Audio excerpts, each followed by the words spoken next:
नमस्कार। कैसे हैं आप? ठीक हो? पिछले साल हमने कन्याकुमारी से भारत जोड़ो यात्रा की थी। इसके दो तीन कारण थे।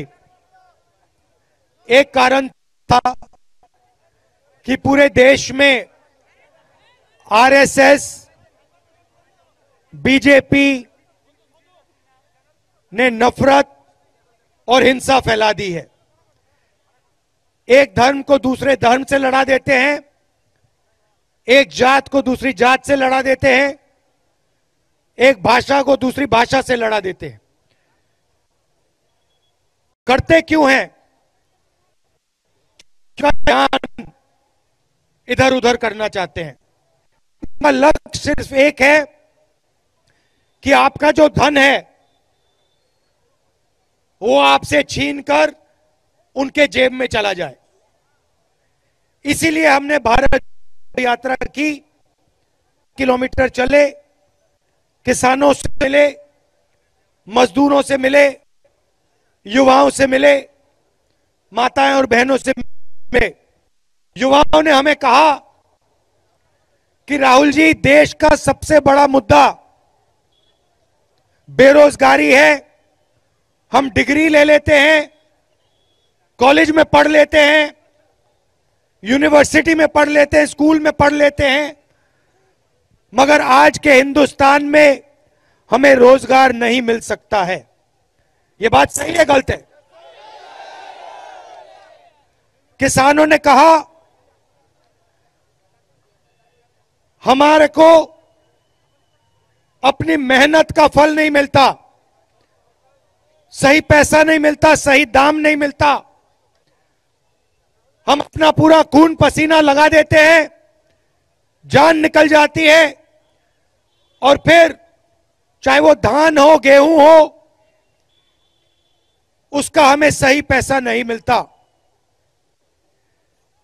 ये हमने मुद्दे भारत जोड़ो यात्रा में कन्याकुमारी से कश्मीर तक उठाए। महंगाई का मुद्दा उठाया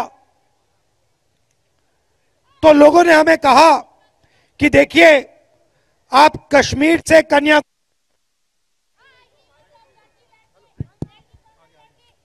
से कन्याकुमारी तो आप चल लिए,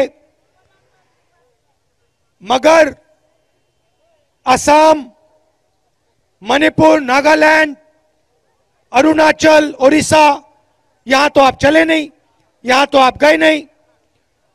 और उन्होंने कहा, बहुत सारे लोगों ने कहा कि आपको एक और यात्रा करनी चाहिए, भारत जोड़ो यात्रा, न्याय यात्रा, जो नॉर्थ ईस्ट से शुरू हो और महाराष्ट्र तक जाए। और हमने ये बात स्वीकार की और इसलिए मैं आज आपके सामने यहां खड़ा हुआ हूं।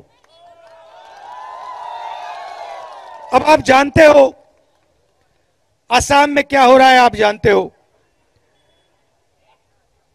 हिंदुस्तान का सबसे भ्रष्ट चीफ मिनिस्टर कौन है? क्या नाम है उसका? तो पूरा देश जानता है, पूरा असम जानता है कि आपके चीफ मिनिस्टर और उनका पूरा परिवार सबसे भ्रष्ट लोग हैं।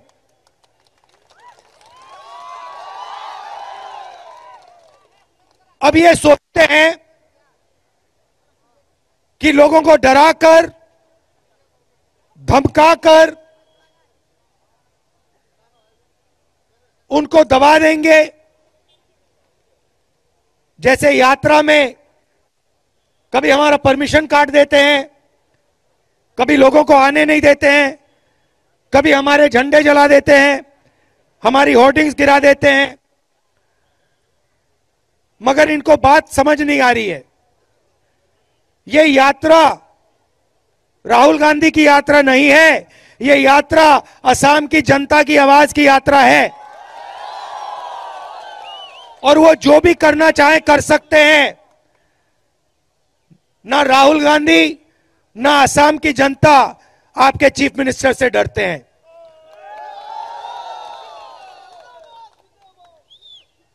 तो मैं आपको कहना चाहता हूं कि असम के युवाओं के खिलाफ, किसानों के खिलाफ अन्याय हो रहा है। आप युवा जो हैं, स्कूल जाते हो, कॉलेज जाते हो, यूनिवर्सिटी जाते हो, प्राइवेट कॉलेज में जाते हो, जेब से आप पैसा देते हो, लाखों रुपए लग जाते हैं, और फिर जब आप पास हो जाते हो फिर आपको पता लगता है कि असम में हमें रोजगार नहीं मिल सकता। सही बात है। किसानों को सही दाम नहीं मिलता। छोटे दुकानदार जो हैं, स्मॉल और मीडियम बिजनेस चलाने वाले लोग जो हैं, उनको नोटबंदी और जीएसटी से मार दिया। नोटबंदी से यहां किसी को फायदा हुआ? जीएसटी से यहां किसी को फायदा हुआ? आप जानते हो जीएसटी से किसको फायदा होता है? हिंदुस्तान के सबसे बड़े 2-3 उद्योगपतियों का फायदा होता है।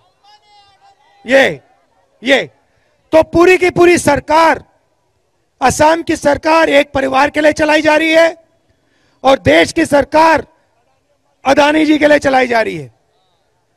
और आप देखते रह जा रहे हो, आपको ना रोजगार मिलता है, महंगाई बढ़ती जाती है, किसानों को सही दाम नहीं मिलता। इसलिए हमने ये यात्रा यहां शुरू की है। हम यहां यात्रा में लंबे भाषण नहीं करते हैं।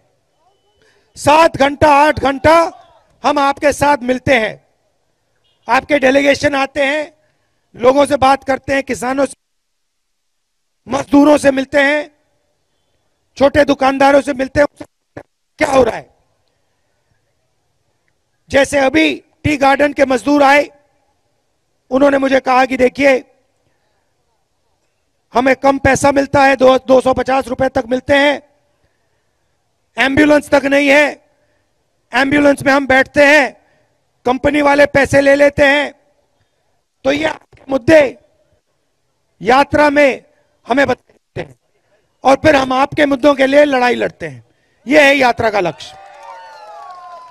आपने इतना प्यार दिखाया, अपनी पूरी शक्ति आपने इस यात्रा में डाली, हमारी मदद की, प्यार से बात सुनी, इसके लिए मैं आप सबको दिल से धन्यवाद कहना चाहता हूं। और एक बात आप समझ लीजिए, चुनाव आएगा तो बीजेपी को कांग्रेस पार्टी भारी बहुमत से हराने जा रही है। हमारे जो कार्यकर्ता यहां आए हैं, मैं जानता हूं कि आपको धमकाया जाता है, डराया जाता है, मारा जाता है। आप हमारे बब्बर हो, आप किसी से नहीं डरते हो, आप हमारी विचारधारा के लिए लड़ते हो। दिल से आपका धन्यवाद करता हूं। आप सबको बहुत बहुत धन्यवाद। नमस्कार, जय हिंद।